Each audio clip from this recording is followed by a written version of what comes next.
வணக்கம்.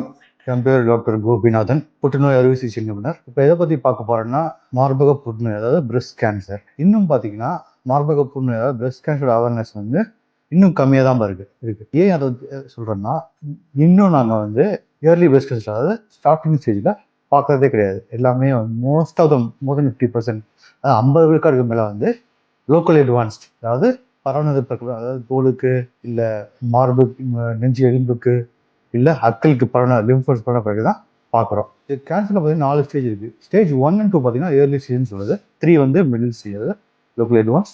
4th பார்த்தீங்கன்னா advance stage. So stage 1 and 2 இருந்தால் கண்டிப்பாக மோர் தென் 90% குணப்படுத்த முடியும். ஸ்டேஜ் 3 அப்படின்னு வந்தீங்கன்னா 70 to 80% குணப்படுத்த முடியும். ஸ்டேஜ் 4க்கு பார்த்தீங்கன்னா ட்ரீட்மெண்ட் இருக்குது, ஆனால் பொருளாக குணப்படுத்த முடியாது, பட் கண்ட்ரோல் பண்ண முடியும்.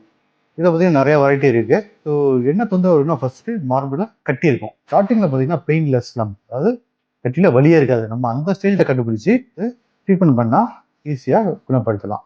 அதுவும் இல்லாமல் மார்பில் வீக்காக இருக்க, மார்பு காம்பில் வீக்காக இருக்கலாம், காம்பு உள்வாங்கி இருக்கலாம், ரெட்னஸ் அதாவது சிவப்பாக இருக்கலாம், இல்லை அக்கல்ல ஏதாவது கட்டி ஏதாவது இருக்கலாம், இல்லை தோலில் ஏதாவது கட்டி மாதிரி இருக்கலாம். இதுதான் மார்பக புற்றுநோயோட அறிகுறிகள். ஸோ இந்த மாதிரி அறிகுறிகள் என்ன பண்ணுன்னா, நியரஸ்ட் ஹாஸ்பிட்டல், ப்ரிஃபரபிளி அதாவது அன்காலஜிஸ்ட்னா மெடிக்கல் ரேடியேஷனோ சர்ஜிக்கல் ஆன்காலஜிஸ்ட்டை கன்சல்ட் பண்ணுறது நல்லது. ஸோ அவங்க பார்த்துட்டு எக்ஸாமின் பண்ணிவிட்டு ஏதாவது செக் பண்ணிவிட்டு ஃபர்ஸ்ட் என்ன பண்ணுவாங்க, மேமோகிராம் பண்ணி பார்ப்போம். மேமோகிராம் தெரியும் சாதா கட்டியா இல்லை புற்றுநோய் கட்டியான்னு. அதில் ஒரு கிரேடிங் சிஸ்டம் இருக்குது, பயாட் ஸ்டேஜ்னு சொல்லுவாங்க. இப்போ டவுட் இருந்துச்சுன்னா பயாப்சி பண்ணுவோம். பயாப்சி நிறையா வகை இருக்குது. நீல் பயாப்சி, கோர் பயாப்சி, இல்லைனா ஃபுல் பயாப்சி. ஸோ அதில் கேன்சர் இருக்கா இல்லையா, என்ன டைப்னு தெரிஞ்சுக்கலாம். தெரிஞ்ச பிறகு சாதா கட்டினா அங்கே மட்டும் தான் இருக்கும், கேன்சர் கட்டினா பரவ சான்ஸ் இருக்குது. அதனால் வேற எங்கேயாவது பரவி இருக்கான்னு பார்க்கணும். அதுக்கு நிறைய டெஸ்ட் இருக்குது. கவலைப்படுறதுன்னா சிடி ஸ்கேன் சொல்றது, இல்லை X ray, chest, abdomen, ultrasound abdomen. So அதுலேயும் டவுட் இருந்துச்சுன்னா ஹையஸ்ட் யூனிவர்சிட்டி பெட் ஸ்கேன்னா சிங்கிள் ஷாட்டில் தலையிலேருந்து கால் வரைக்கும் இருக்கான்னு கண்டுபிடிச்சலாம். வேற எங்கேயும் பரவல அப்படின்னா ஃபர்ஸ்ட் செகண்ட் ஸ்டேஜ்னா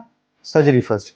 ஸோ சர்ஜரியில் 2 வகை இருக்கு. ஒன்று மாஸ்டெக்டமி சொல்லுவோம், மார்பு ஃபுல்லாக ரிமூவ் பண்ணுறது. 2வது காமனாக வைஸ் பண்ணுறது, கட்டியை மட்டும் எடுக்கிறது. அடுத்து பார்த்தீங்கன்னா இந்த டெஸ்ட்டுக்கு சர்ஜரி பண்ண பிறகு டெஸ்ட்டுக்கு அனுப்புவோம். அது தெரியும் என்ன ஸ்டேஜ்னு எக்ஸாக்டாக, ரிஸ்க் ஃபேக்டர்ஸ் எல்லாம் தெரியும், என்ன கிரேடு எல்லாம் தெரியும். ஸோ அதை வச்சு ட்ரீட்மெண்ட் தேவைப்படுமா தேவைப்படும் தெரியும்.